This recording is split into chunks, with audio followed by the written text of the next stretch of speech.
The Cleveland Cavaliers came back from a 19-point deficit against the Celtics and won the game. They're 9-5 this season, which is significantly better than what most people predicted for this team coming into the season. They've been one of the most consistent teams in the league so far. By this I mean that they've been fantastic every game, win or loss, and have never been blown out even in their losses. The main contributors of this team are all super young players who, if you've been following me on Twitter or checked out my previous video on the Cavs before the season, I'm very high on. They're one of the best young cores in the league right now, and as Darius Garland said, the Cavs are building something special. And in this video, I want to talk about why the Cavs have been so good this season and why this young core is one of the most special young cores in the league. Let's get into it. They be like, yeah. Can you teach me how to dirty? You know why? Cause all the bitches love it. All I need is a beat that's super bumpin'. And for you to back it up and dump it. Leave a like on this video and subscribe if you haven't already. I drop regular NBA content, and with the NBA season going on, this should interest you. So do subscribe to the channel. The biggest change for this Cavaliers team this year was the addition of a rookie. My favorite rookie ever since the pre-draft proceedings, and a generational defensive phenom in Evan Mobley. Mobley has been nothing short of absolutely spectacular this season. He's quite comfortably been the rookie of the year so far, and his impact on both ends of the floor and on this organization has been extraordinary. He has completely turned around the notion about the Cavaliers in the general public and the culture of this team in the span of like 10 games, and has proven himself to be one of the league's best in multiple categories already. Mobley this year leads the league in shots contested per game and is top 16 in blocks per game, and what makes this more impressive and shows Mobley's defensive impact is that he's averaging only 2 fouls per game, which is extremely low for someone with such a high defensive load. Opponents are scoring the 4th worst percentage within 5 feet of the basket against the Cavs, and a massive reason for that is Mobley's defense. There are not many stats which accurately showcase defensive impacts of players, but Mobley, averaging both a steal and a block, shows how versatile of a defender he is and how much length and reach he has as a defender. Opponents are 5 points better per 100 possessions with Mobley off the floor and are considerably more efficient with Mobley off the floor. His help defensive IQ has been up there with the elite so far this season, and his defensive versatility is off the charts for a rookie. He's easily been one of the best defensive rookies of all time, and is showing why people considered him the best defensive prospect since Anthony Davis. What I've talked about so far doesn't even include his offensive brilliance. If you talk to the right draft people, most of the people would have predicted the defense you're seeing right now. Not to say it isn't extraordinary and mind-blowing, but to a certain extent, people knew Evan Mobley was going to be this amazing of a defender for his entire career.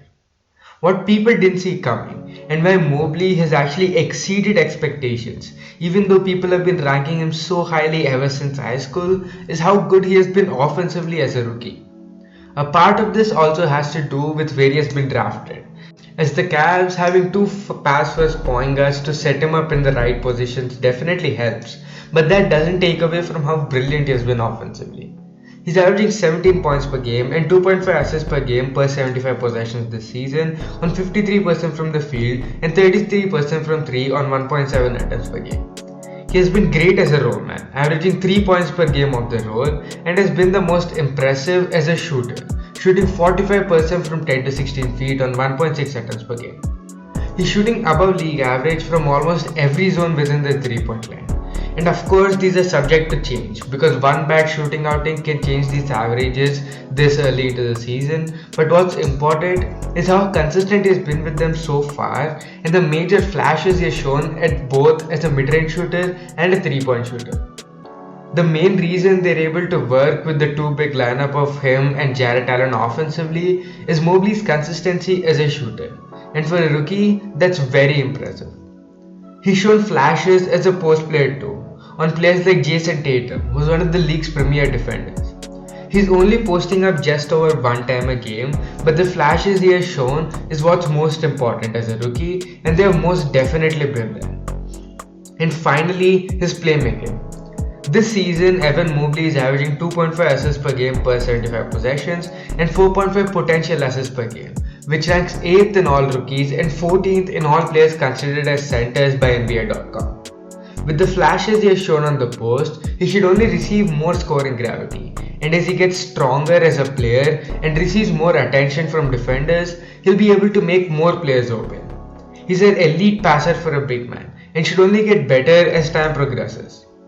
Being an offensive engine all by himself might be tough. I don't see him being a playmaking hub like Jokic is, but I can definitely see him running the offense at a higher level than players like Bam Adebayo and Domantas Sabonis, but slightly lower than players like Jokic, which when you think about it, is a historically high level for a big man. The Cavs have definitely found their franchise player and future superstar in Evan Mobley, who's the centerpiece for everything the Cavs are building right now and the Cavs have right now. The interior defense of this Cavs has been nothing short of elite this season. They are the 6th best defense in the entire league this season, and the reason for that, and actually the biggest reason for the success of this team so far, is their interior defense and their 2 twin towers in the paint. We've already talked about how good Mobley has been this season. So now, let's talk about his partner in paint and another player who's been nothing short of spectacular this season for the Cavs, Jarrett Allen. Jarrett Allen has always been known for being a great interior presence and has been continuing to that name, blocking about 1 shot per game and averaging a measly 1.8 fouls per game, which is very impressive considering he's top 5 in the league in shots contested per game. His block numbers have definitely fallen down, but that has a lot to do with the fact that he has another interior monster in Evan Mobley aside him. Another super impressive thing about Jarrett Allen this season is how brilliant he's been on switches. Jarrett Allen this season has been switched on to smaller and faster offensive players multiple times per game and is averaging about 2 defensive isolations on him per game. In these situations, he's giving up a very low 0.9 points per possession and is restricting players to only 36.4% from the field. He's had multiple possessions this season where he's guarded guys like Dennis Schroeder, DeAndre Hunter and even Ja Morant, who are very fast players, and he has done a fantastic job at it. Offensively too, he was considered only a lob threat until last season and even the start of the season. And he has been good at that even this season, racking up 3.1 points per game on 70% from the field as a roll man, which is in the higher echelon of the league. He showed some flashes of self-creation ability too this season, having about 1 possession per game in post-ups and actually doing a pretty decent job at it. He's on top of the league in offensive rebounds too, which helps the Cavs get multiple second chance opportunity per game. He's also on the higher echelon of putbacks this season. As mentioned, he's been one of the biggest reasons why the Cavs have been so successful this season, and he plays exceptional defense and provides very valuable offense for this Cavs team. Lauri Markkanen, a guy who's been injured for a while now, actually looked pretty decent with the Cavs, and the 3 big man lineup they ran worked perfectly because of how good Evan Mobley and Jarrett Allen are defensively and how they made up for all the flaws Lauri Markkanen made on that end.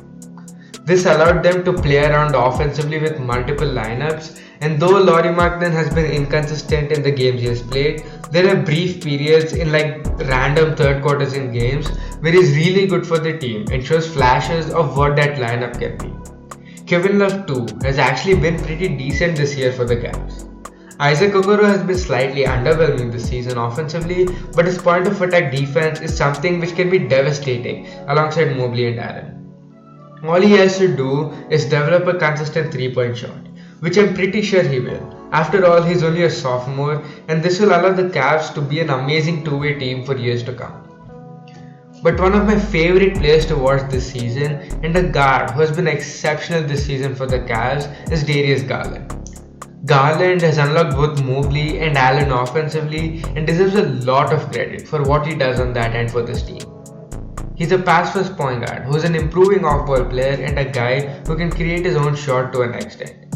He's shooting 44% on all spot-up shots this year and has been in the 80th percentile on all isolations this year. He generates 1.1 points per possession on isolation, which ranks 20th in the league. He's shooting 47% on all isolation plays, which ranks on the higher echelon of the league for players who take a considerable amount of these shots. He has been one of the better playmakers in the league this season, averaging 7.1 assists per game and 15th in the league in potential assists per game at 13 potential assists per game. He's been turning the ball over quite a lot, which definitely isn't ideal, but it's something he should get better as time progresses. He sets up Evan Mobley perfectly on the post and in the mid-range area and is definitely one of the better pick and roll ball handlers in the league, shooting 50% off a screen on the pick and roll and is generating pretty good looks off the roll for roll men. He's one of the best lob passers in the league right now, and having Jarrett Allen on the other end catching these lobs is a delight to watch. His off-ball game allows him to be very effective even alongside Ricky Rubio, and with the three-man lineup of Rubio, Garland and Mobley being one of the best in the league, and with Sexton having a lesser role of a non-ball player this season, this off-ball game is really effective. Him and Mobley are going to be one of the best duos in the league for years to come, and as Garland himself said, the Cavs are building something special with both of them. Colin Sexton is the final piece to this special young core of the Cavs. Sexton has been one of the hardest players to gauge in recent history. He's a pretty high volume scorer, who was most of the Cavs offense last year, putting up 24 points per game on 57% true shooting. But he was also a player who had one of the higher usages in the league, and you could say his stats were slightly inflated due to this reason. But he was still very efficient, and his numbers per 75 looked great too. So far this season pre-injury, he looked very inconsistent. He's playing a new role and he's not their main ball handler this time around, and that they're playing much more schematic and set offense has been a bit of an issue for him. He will have to improve as a playmaker, off-ball player, passer, defender and a complementary piece as a whole. But Sexton, in my opinion, is a really special player, and the future of this Cavs team looks significantly better with Colin Sexton on it. He's an instant hub of offense who can generate buckets at a very high level with some refinement. His rim pressure is off the charts and his shot making ability is really high. His will to improve his game is something you cannot teach. The nickname Young Bull is totally warranted for Colin Sexton. I really hope the Cavs do extend him, because as I said before, the Cleveland Cavaliers' future looks much better with Colin Sexton in it. And if you think of a backcourt of Sexton and Garland is not going to work defensively and has a really low ceiling defensively, I really recommend you watch Evan Mobley play defense. Because when I say Evan Mobley has the potential to be Kevin Garnett defensively at his prime, I am not joking. And with Jarrett Allen alongside him and a good point of attack defender at the small forward position with guys like Okoro, the Cavs are going to be elite defensively even if they have a backcourt which might be not very good defensively. As of this season, my ceiling for this Cavs team is a 4th seed. Realistic seeding for this Cavs team is the 6th seed, and the floor for this Cavs seed is a 9th seed. This team is really good and has a lot of potential to grow as the season progresses. What they're building with this core is special. Putting the right veterans around these young guys like Ricky Rubio is an amazing thing to do, and the Cavs are moving in a very great direction right now. Evan Mobley has the potential to be the most impactful player in the entire league and is definitely a franchise superstar, something many teams in the league cannot say they have. With great pieces alongside him all around the roster, doing well in the late drafts because they're never going to miss the players anytime soon, and finding the right veterans for these players should be the aim of this organization. And for once, I'm hoping the Cavs front office does a good job.